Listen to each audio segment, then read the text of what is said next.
Ces 2 jours, donc, on va présenter les travaux qui ont déjà été faits sur la locomotive, hein, sur la Pacifique. Donc une partie dans le hangar aux avions, et l'autre partie, c'est la visite du grand bâtiment des magasins généraux qui seront ouverts au public par des personnes qui connaissent les travaux qui ont été faits dans le bâtiment et qui ont travaillé dans le bâtiment.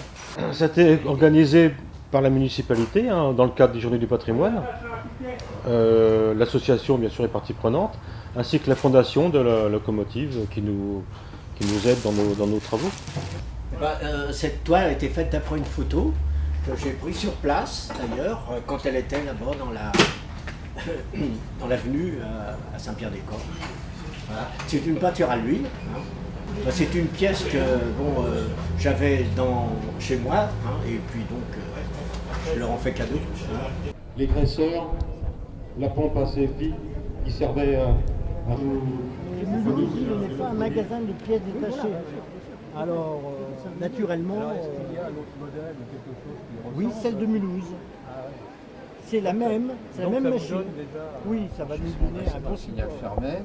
Il y avait une ouverture de la conduite générale de frein qui arrêtait. D'accord. Il y avait déjà quand même quelques... Enfin, la sécurité intrinsèque était surtout faite par les types A2 qui... le chauffeur était aussi... comment dire... Je suis vaporiste, mais en modèle réduit. Donc je m'intéresse à tout ce qui est mécanique et tout. Et donc c'était un but aussi de venir visiter cette 231E que j'ai connue quand j'étais gamin. Et je l'ai vu j'en ai vu quand elles arrivaient à Saint-Quaise. Mais quand je revois ça, ça me... Vous voyez ce que je veux dire ça...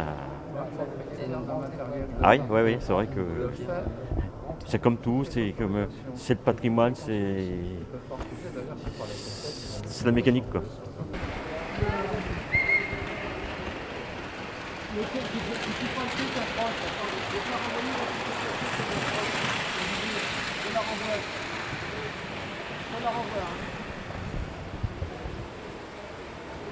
Eh bien ici vous voyez le réseau qui a été construit par le Cercle Ferroviaire Européen, qui est une association nationale regroupant environ 400 personnes.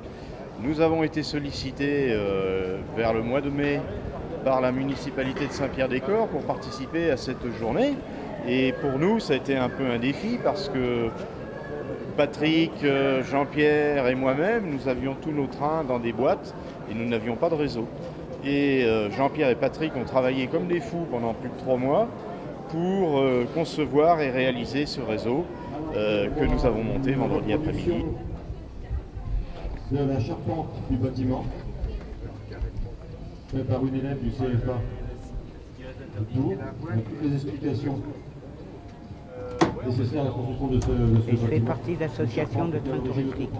J'ai été à Richelieu de 92 à 95, conducteur vapeur ou chauffeur. C'est-à-dire que le conducteur, le mécanicien, c'est celui qui conduit la loco vapeur. Et le chauffeur, c'est celui qui est chargé d'alimenter en eau la chaudière et le feu, le charbon dans le foyer. Pour que la machine soit prête au départ à 15h, on allumait le foyer à 8h le matin pour faire monter en pression tranquillement. Alors on commençait par allumer le feu au bois et petit à petit on mettait du charbon. On faisait le plein en eau du tender, de charbon, le graissage, tout ce qui était graissage, bielle, toute pièce en mouvement. Et on passait en gros, on passait pour 40 km, on passait 1 tonne de charbon. Le public est avec nous, hein, pas de problème, on verra ça cet après-midi puis demain. J'espère que la météo sera un peu avec nous aussi, mais pour l'instant on est très satisfait, les gens sont curieux et on a une bonne demande de renseignements, donc c'est une bonne, pour l'instant c'est un beau succès. Qu'est-ce qu'on va faire de cette locomotive, son devenir?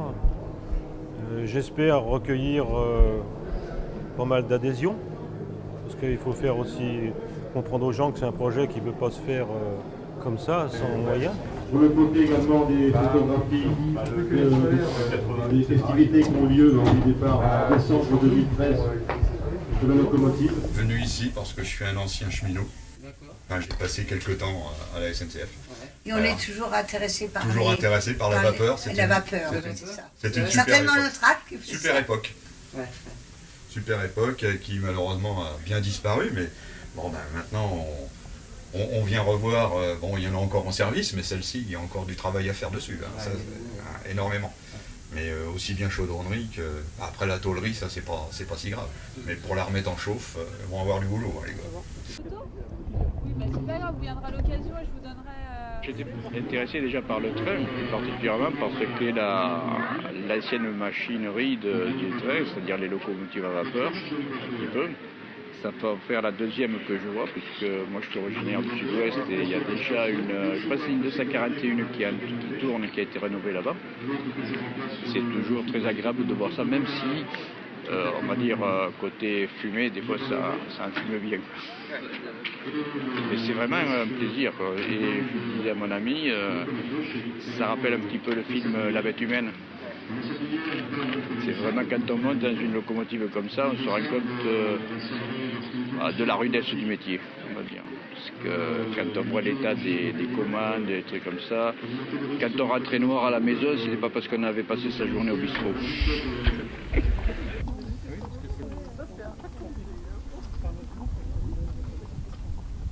C'est une toute première, puisque le bâtiment n'a jamais été ouvert au public. Donc on fait visiter dans le cadre des Journées du patrimoine de manière exceptionnelle cette grande friche industrielle et avec ce bâtiment du magasin général. Donc c'est un bâtiment qui date de 1926, qui a été construit par la compagnie du Paris-Orléans. Et donc ce bâtiment recevait en fait des matières, c'est un magasin général des matières qui permettait de faire rouler les trains, faire fonctionner le réseau ferroviaire. On entreposait et du coup on alimentait les différents établissements SNCF. On a eu jusqu'à 600 personnes, 600 salariés qui étaient donc employés, d'abord donc par la compagnie du Paris-Orléans et ensuite par la SNCF. On a une première construction de ce bâtiment qui était beaucoup plus petit. Aujourd'hui, c'est un bâtiment qui fait 200 mètres de long sur 50 mètres de large et donc il a en effet subi les bombardements de la guerre. Il est resté en service jusqu'en 2005, donc il restait une cinquantaine de salariés qui ont été donc dispatchés sur les différents établissements de Saint-Pierre-des-Corps. Je suis rentré au magasin général en 1976, en octobre. J'ai d'abord été affecté au quai sud. Alors le quai sud concernait en fait à décharger tous les wagons qui arrivaient, du contreplaqué aux serviettes en papier, il y avait de tout, quoi. C'était très hétéroclite. C'était pour la réparation des trains, les approvisionnements aussi dans les établissements, les autres établissements SNCF. Il y avait vraiment beaucoup de choses, quoi. L'outillage était aussi, tout était là, quoi. Tout se passait en interne, en fait. L'argent circulait d'un établissement SNCF à un autre établissement SNCF. Et après, ça a changé. Il y a eu les contrats cadres, les marchés avec les entreprises privées. Et là, ça commençait à être le déclin aussi, quoi. Plus beaucoup de livraisons aussi par camion par rapport au ferroviaire. Et ça fait drôle de voir ce magasin vide, alors qu'on a connu la vie ici. Moi, quand j'étais, on était à peu près autour de 300. Et malgré la quantité de personnes ici, tout le monde se connaissait, quoi. Plus ou moins, sauf au niveau, je dirais, gestionnaire, parce que les gestionnaires, on n'allait pas les voir souvent. Je suis revenu voir. Il y a ce gros sentiment de nostalgie, je crois, comme pour beaucoup de mes collègues, parce qu'on l'a vu plein de vies, ce magasin. Je reviens toujours à ça, mais on l'a vu vraiment bouger, il y avait du bruit ambiant, voilà. Et la fois que je suis venu, j'étais tout seul. Et il n'y avait que moi, que mes pas, et ça, c'est impressionnant. Ça ramène beaucoup de nostalgie, et quelque part, c'est paradoxal, mais quelque part, le jour où on est là tout seul, on a tous ces bruits, malgré tout, qui reviennent, parce que c'est ça ce qui nous tenait ici, quoi, aussi. Et puis les copains, quoi. Cette ambiance avec les uns les autres. Et encore aujourd'hui, j'ai revu quelqu'un, là, et j'ai été vachement content, parce que voilà, ça me ramenait aussi en arrière.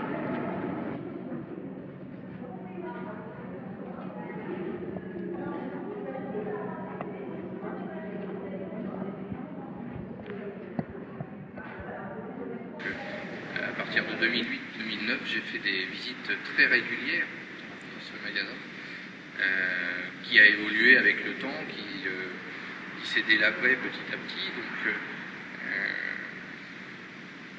l'idée c'était d'avoir une trace, une mémoire photographique de ce lieu.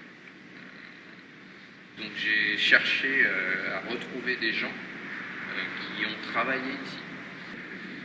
Et donc je suis allé à la rencontre de ces gens-là et j'ai fait des portraits des gens qui ont travaillé là.